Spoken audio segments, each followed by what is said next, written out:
श्रीनगर में होने वाली G20 बैठक का आज दूसरा दिन है और हमारे साथ G20 के शेरपा अमिताभ कांत जी। अमिताभ जी, कैसे देख रहे हैं आप आज इस दूसरे दिन को, पिछले और कल के दिन और आज के दिन की बैठक? देखिए, ये मीटिंग बहुत ही सक्सेसफुल रही है, बहुत ही पॉजिटिव रही है, बहुत ही कंस्ट्रक्टिव रही है, क्योंकि टूरिज्म वर्किंग ग्रुप का हम लोगों ने प्लान अप्रूव किया है आज सब लोगों ने मिलके, और रोड मैप जो अप्रूवल हुआ वो दिखाता है कि सब लोग हमारे साथ मिलके काम कर रहे हैं।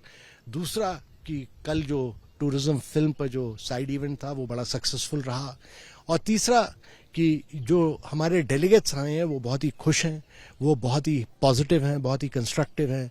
उनका जो एक्सपीरियंस रहा है बहुत ही वो अनोखा रहा है, और उन्होंने कहा कि ऐसे डेस्टिनेशन वो पहले कभी नहीं गए हैं और वो अगली बार अपने परिवार के साथ आना चाहेंगे। हम इस समय डल के किनारे हैं, जबरवन की पहाड़ियां हैं, तो ये सीन तो मूवीज में तो बहुत बार देखा गया है, तो कैसे इसको एक बार फिर से उस बड़े पर्दे पे लाने की कोशिश होगी? तो देखिए, ऐसा है कि ये बहुत ही शानदार व्यू है। कल सारे डेलीगेट्स गए थे शिकारा राइड पे यहाँ, और 1960 में जो बॉलीवुड की फिल्म्स की यहाँ सारी शूटिंग होती थी, और शम्मी कपूर एक बहुत बड़े एक्टर बने हैं क्योंकि उनकी सारी फिल्म की शूटिंग कश्मीर में होती थी।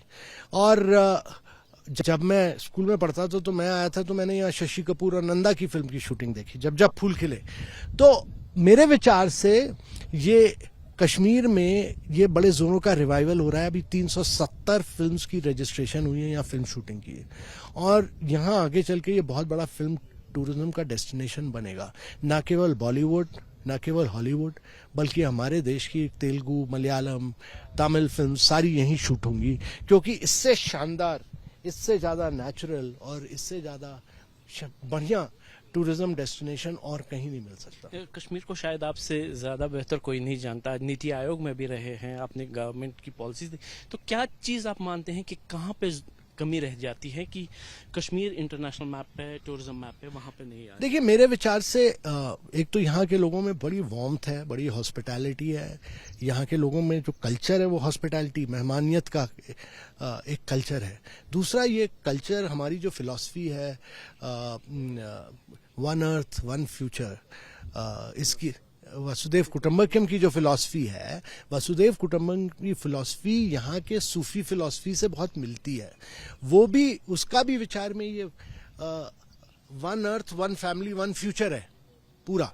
तो ये पूरा टूरिज्म को प्रमोट करता है, और मेरे विचार से यहाँ कुछ अच्छे प्राइवेट सेक्टर रिजॉर्ट्स की आवश्यकता है। यहाँ डेस्टिनेशंस में मास्टर प्लानिंग की आवश्यकता है, जो कि ये गवर्नमेंट कर रही है। लास्ट माइल कनेक्टिविटी की ज़रूरत है, जो ये सरकार कर रही है, और जो ये कर रही है इससे आगे चल के आप देखिएगा अगले 4-5 साल में टूरिज्म बड़े जोरों से रिवाइव होगा, अच्छे रिजॉर्ट्स आएंगे, अच्छा डेवलपमेंट होगा। सस्टेनेबल टूरिज्म और टूरिज्म की जो बात हो रही है यहाँ पे, जो हमने डेलीगेट से बात की, उनका ये कहना था कि राजनीति और पर्यटन को अलग अलग करने की ज़रूरत है। तो कितना ज़रूरी मानते हैं आप इस चीज़ को, ग्लोबली भी, कश्मीर ही नहीं ग्लोबली भी? देखिए, टूरिज्म प्रोग्रेस करेगा पीस, प्रोग्रेस और प्रॉस्पेरिटी के साथ, और कश्मीर में पीस, प्रोग्रेस, प्रॉस्पेरिटी आवश्यक है, और उसके साथ साथ टूरिज्म आवश्यक है, क्योंकि ये यहाँ के लोगों को जॉब्स देगा, क्योंकि यहाँ के लोगों को जॉब्स की आवश्यकता है। टूरिज्म एक डायरेक्ट जॉब से 4 इनडायरेक्ट जॉब्स देता है। तो यहाँ के लोगों को अगर नौकरियां देनी है तो टूरिज्म का ग्रोथ आवश्यक है, उसके लिए पीस, प्रोग्रेस और प्रॉस्पेरिटी आवश्यक है। G20 बैठक करने के पीछे भी मकसद यही था कि कश्मीर को एज सेफ टूरिस्ट डेस्टिनेशन के तौर पे भी आगे किया जाए, लेकिन ये भी राजनीति से परे नहीं रहा। चीन की तरफ से एतराज हुआ, पाकिस्तान की तरफ से भी कुछ नहीं, ये सब होता रहता है, इससे कोई डरने की बात नहीं है।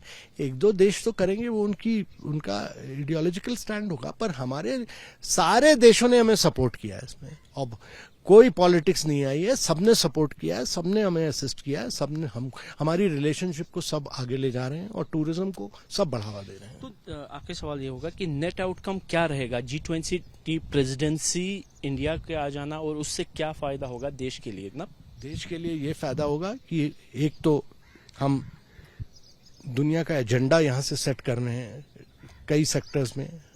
दूसरा कि हम एक दुनिया में जो मेजर क्राइसिस है ग्रोथ की, इंक्लूसिव, रेजिलिएंट, सस्टेनेबल ग्रोथ की, उसको आगे ले जाएंगे। जो हम सस्टेनेबल डेवलपमेंट गोल्स के चैलेंजेस हैं जो कोविड की वजह से इम्पैक्ट हुए हैं उसको आगे ले जाएंगे। हम अपने डिजिटल इंफ्रास्ट्रक्चर को आगे ले जाएंगे, डिजिटल पब्लिक इंफ्रास्ट्रक्चर जो बनाया है, डिजिटल ट्रांसफॉर्मेशन कैसे करें, और हम इसमें वेमेन लेड डेवलपमेंट पर माननीय प्रधानमंत्री जी ने बहुत महत्व दिया है, उसको आगे ले जाएंगे। और ये हमारी प्रायोरिटीज़ हैं जो सारे कंट्रीज के साथ मिलकर हम काम करेंगे। ऑफ रिकॉर्ड आपने हमारे साथ अभी बात की तो आपने कहा था कि ग्लोबली 1/3 देश जो है वो रिसेशन की तरफ जा रहे हैं, उसका इम्पैक्ट क्या रहेगा देश पे? और आपने कहा कि उसके बावजूद भी पर्यटन बढ़ रहा है। तो देखिए, रिसेशन हो रहा है इसलिए ग्रोथ आवश्यक है, और ग्लोबल डेट जो 75 कंट्रीज को इम्पैक्ट कर रहा है वो भी ठीक करना जरूरी है। तो ये सब चीज़ों पर हम काम कर रहे हैं G20 में, और सब में हम मेहनत कर रहे हैं। और हमारा ऑब्जेक्टिव ये है कि सबके साथ बैठ के चर्चा करके कंसेंसस लाएं, जैसे कि हम कश्मीर की वजह से हम टूरिज्म में कंसेंसस ला सकें। थैंक यू, धन्यवाद। तो ये थे अमिताभ कांत जी, जिनका ये कहना है कि G20 की बैठक कश्मीर करने के पीछे जो मकसद थे वो पूरे हो रहे हैं, और जो ग्लोबल रिसेशन दुनिया में तकरीबन 75 कंट्रीज में ऐसा डेट का है, उसका असर है, उसको सस्टेन करने के लिए या उससे बाहर आने के लिए भी जो विकास है, विकास को आगे बढ़ाना होगा। ये ही इस समय की प्राथमिकता होनी चाहिए। कैमरामैन अर्शद हुसैन के साथ आसिफ कुरैशी, ABP न्यूज, श्रीनगर।